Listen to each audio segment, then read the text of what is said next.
রব কি বলছেন একটু শুনেন। কোন রবের বান্দা আপনি? আমি রব কি বলছেন শুনেন। রব বলছে, মুসা 40টা বছর সে আমাকে ডাকে নাই, আমার ইবাদত করে নাই, তারপরও আমি তার চেহারা প্রকাশ করে বেইজ্জত করে নাই। আজকে তো সে আমার প্রেমিক হয়েছে, আজকে কিভাবে তার চেহারা দেখাবো?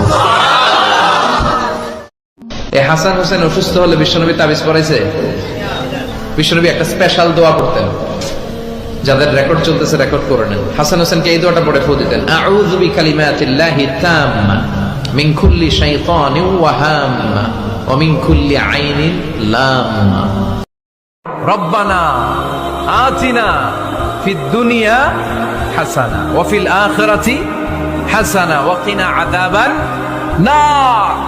আল্লাহ, তুমি এই দুনিয়ার সব কল্যাণ আমারে দাও, আখিরাতের সব কল্যাণ আমারে দাও, আগুনের শাস্তি থেকে আমারে বাঁচিয়ে দাও। পড়ে না আমিন।